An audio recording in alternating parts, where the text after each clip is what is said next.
Assalamualaikum warahmatullahi wabarakatuh. Perkenalkan nama saya Fazal Fauzan Adima dari kelompok 7, mewakili kelompok 7 untuk mempresentasikan tugas Pancasila yang berjudul Pancasila sebagai Paradigma Pembangunan Indonesia. Sebelumnya akan saya bacakan nama beserta NIM dari mahasiswa yang merepresentasikan tugas Pancasila sebagai Paradigma Pembangunan Indonesia. Yang pertama Marcella Kumalasari Wijaya, yang kedua Fazal Fauzan Adima, yang ketiga Mutiara Fitri Desanti, dan yang terakhir Zahra Dian Salsabila. Yuk, next.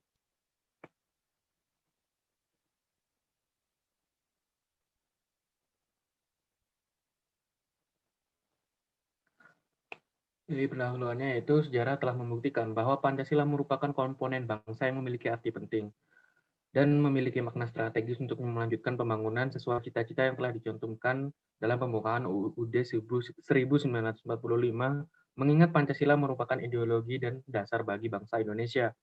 Pancasila juga merupakan cita-cita dan sumber segala hukum bagi bangsa Indonesia.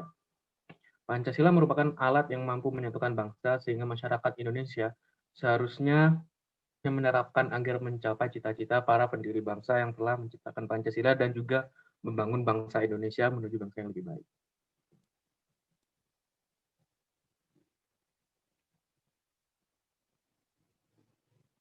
Selanjutnya akan disampaikan oleh Ella tentang paradigma. Selanjutnya ada pengertian paradigma. Istilah paradigma berasal dari bahasa Latin, yaitu paradigma yang memiliki arti pola. Paradigma merupakan suatu asumsi-asumsi dasar dan teoritis yang umum sehingga merupakan sumber-sumber hukum dan metode guna mengkaji perkembangan suatu ilmu pengetahuan. Nah, paradigma juga berfungsi untuk memahami, menafsirkan, dan menjelaskan kenyataan atau masalah yang sedang dihadapi.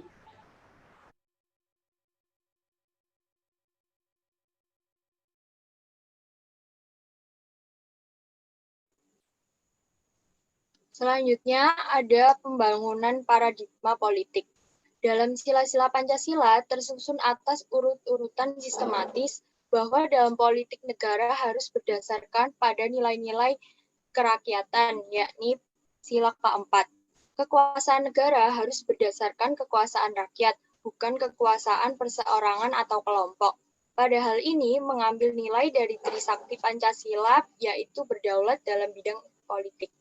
Politik memiliki fungsi terhadap tiga hal, yaitu pertama, kemampuan politik dalam menjalankan fungsinya di lingkungan yang lebih luas atau biasa disebut dengan kapabilitas.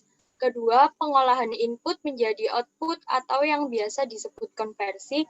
Yang ketiga, memantapkan pembangunan struktur politik.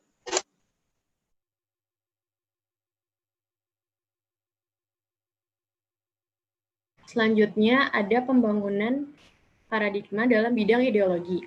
Inti dari pembangunan bangsa dalam bidang ideologi adalah masyarakat mampu menyerap dan mengaplikasikan nilai ideologi Pancasila.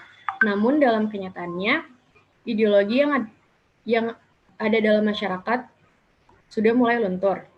Luntur ideologi yang dimiliki oleh masyarakat dan pemerintah menjadikan proses pembangunan bangsa terganggu.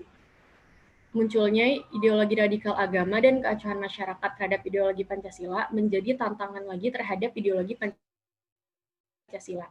Ditambah lagi, masyarakat yang mengalami konflik intra dan antar kelompok masyarakat.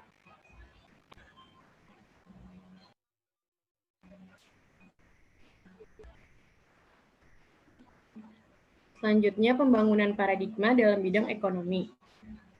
Pembangunan dalam bidang ekonomi ini untuk mewujudkan Indonesia yang adil dan makmur. Dalam UUD 1945, pasal 33 juga ditegaskan bahwa kekayaan alam yang terkandung dikuasai oleh negara dan dipergunakan untuk kemakmuran rakyat. Oleh karena itu, paradigma pembangunan bangsa terhadap sumber daya alam harus dipandang lebih bijak dalam penggunaannya. Penggunaan SDA juga harus bersumber pada pemanfaatan tanpa merusak sumber daya alam itu sendiri. Nah, hal ini mengambil nilai dari Trisakti Pancasila, yaitu berdikari dalam bidang ekonomi.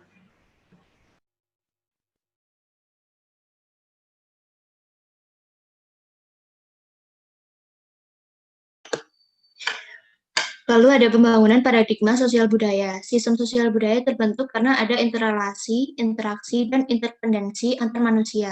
Dalam konsep sosial budaya, terdapat emosi, empati, rasa, cipta karsa, karya, etika, estetika, norma, nilai, adat, seni budaya, dan hukum. Maka, pembangunan bangsa pada bidang sosial budaya harus berlandaskan pada konsep Trisakti Pancasila, yaitu kepribadian dalam kebudayaan.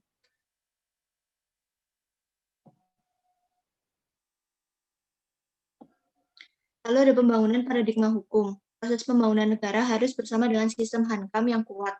Negara harus bekerja keras dalam mewujudkan sistem Hankam supaya proses pembangunan tidak terganggu. Paradigma pertahanan ke dalam harus diubah menjadi pertahanan keluar, supaya negara memiliki kedaulatan yang kuat. Selain proses Hankam yang kuat, masyarakat juga harus ditekankan pada konsep human security, supaya masyarakat memiliki pelindung diri terhadap pengaruh globalisasi yang liar.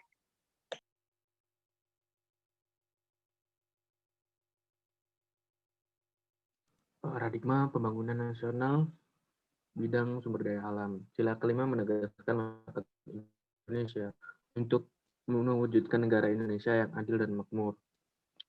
Oleh karena itu, pembangunan sumber daya alam juga mewujudkan pembangunan sumber daya alam juga ditujukan untuk mewujudkan sila kelima yang menegaskan bahwa keadilan sosial itu seharusnya merata bagi seluruh bangsa Indonesia. Hingga hal ini juga sudah tercantum pada Undang-Undang Dasar 1945 pasal 33.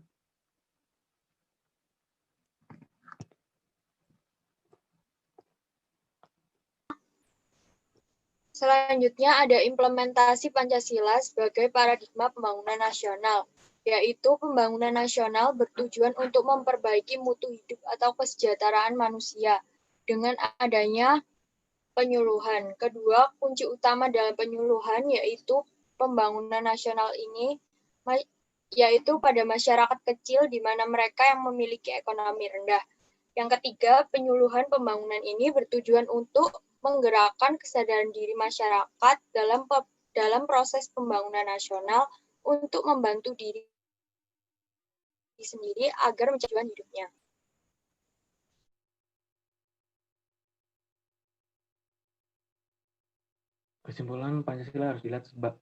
Kesimpulannya yaitu Pancasila harus dilihat sebagai pedoman negara, standar nasional yang memuat nilai kemanusiaan. Pancasila harus dilihat sebagai pedoman negara karena Pancasila juga sebagai ideologi dan juga falsafah bagi bangsa Indonesia yang mana seharusnya Pancasila dijadikan sebagai pedoman masyarakat bangsa Indonesia untuk melakukan kegiatan sehari-hari. Nilai-nilai implementasi Pancasila seharusnya dapat dilaksanakan dengan baik di Indonesia. Karena dengan nilai-nilai implementasi Pancasila yang dapat dilaksanakan dengan baik, dapat dapat membantu pembangunan nasional yang berdasarkan nilai-nilai Pancasila. Kemudian yang terakhir, poin terakhir yaitu kunci utama dalam penyuluhan pembangunan nasional ini yaitu masyarakat kecil di mana mereka yang memiliki ekonomi rendah. Sekian dari kelompok 7. Apabila ada salah mohon dimaafkan. Sesi tanya jawab bisa dimulai. Dari kelompok 8 mungkin ada yang mau ditanyakan. Sekarang boleh bertanya ya. Iya. Assalamualaikum warahmatullahi wabarakatuh. Saya Muhammad Nezar Al-Zakri dari kelompok 8 ingin bertanya. Kan tadi dari slide politik. Politik di Indonesia harus berdasar pada nilai-nilai Pancasila khususnya sila keempat. Nah, pertanyaan saya apakah berlawanan sila keempat kita ini kan kerakyatan dipimpin oleh hikmat kebijaksanaan dalam permusyawaratan perwakilan. Dari sini permusyawaratan perwakilan. Sedangkan kalau kita rotasi politik tuh dilakukan berdasarkan pemilu atau sistem voting. Apa itu berlawanan dengan permusyawaratan perwakilan? Terima kasih. Terima kasih Muhammad Nezar Al-Zakri.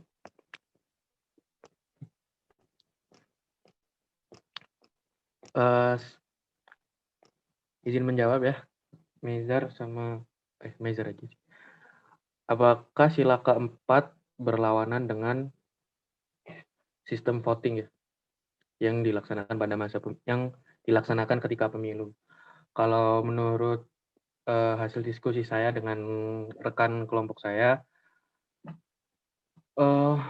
sistem voting yang dilaksanakan pada saat pemilu itu sebenarnya juga merupakan bentuk musyawarah. Sehingga sila keempat ini kan tujuannya itu sebenarnya untuk mendapatkan hasil yang mufakat gitu kan. Nah, sistem voting juga itu tujuannya juga untuk mencapai sebuah mufakat. Jadi sebenarnya sila keempat ini itu nggak bertentangan sama sistem voting. Lebih tepatnya sistem voting itu nggak bertentangan dengan sila keempat karena tujuannya sama, yaitu untuk mufakat, dan juga voting itu sebenarnya juga musyawarah tapi dalam bentuk lain. Gitu. Ada yang mau Oke, menambah baik. di kelompok 7? Nggak ada. Kalau tidak ada, bisa dilanjutkan ke pertanyaan berikutnya. Oke, izin bertanya, nama saya Si Gunawan dari kelompok 8. Saya ingin bertanya, Pancasila sebagai paradigma pembangunan bertujuan untuk memperbaiki mutu hidup atau kesejahteraan manusia sebagaimana yang tertera di PPT kelompok kalian tadi. Nah, pertanyaannya adalah, dengan kondisi nyata seperti sekarang ini, di mana bahkan sampai terjadi korupsi dan baksos yang sangat jauh keluar dari nilai-nilai Pancasila sebagai paradigma pembangunan, menurut kelompok Anda, apakah yang menjadi dasar terjadinya kasus-kasus seperti demikian? Mohon penjelasannya. Terima kasih. Sama-sama, terima kasih Rizky Kurniawan. Izin menjawab pertanyaannya Rizky. Menurut saya, yang menjadi dasar dari tindakan korupsi tersebut, yang pertama itu ada faktor eksternalnya ya, yaitu dalam kasus ini perusahaan atau supplier yang menyediakan bahan dari bantuan sosial ini juga bekerja sama dengan pejabat yang melakukan korupsi, dan ada kesepakatan antara kedua belah pihak. Dan yang kedua, ada faktor internal dari dalam diri pejabat yang melakukan korupsi tersebut. Dan tentunya juga ada kurangnya pemahaman dari nilai-nilai Pancasila itu sendiri. Mungkin dari kelompok 7 ada yang ingin menambahkan lagi? Saya mau menambahkan sedikit. Jadi menurut Putra tahun 2018, korupsi melanggar semua sila dalam Pancasila, terutama sila kedua dan juga sila kelima. Sila kedua berbunyi kemanusiaan yang adil dan beradab itu sudah dilanggar karena tidak bersikap adil, dan sila kelima yaitu keadilan sosial bagi seluruh rakyat Indonesia, di dalamnya terkandung makna bahwa keadilan sosial atau pemerataan bersama bagi seluruh komponen rakyat Indonesia. Nah, tetapi para koruptor ini mengambil hak orang lain sehingga keadilan bagi segolongannya saja, bukan untuk masyarakat Indonesia. Sekian.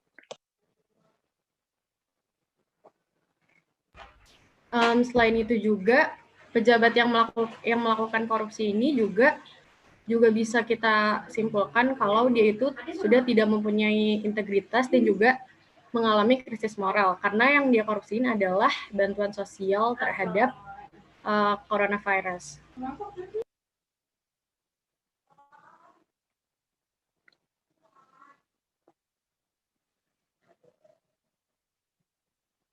Oke, terima kasih.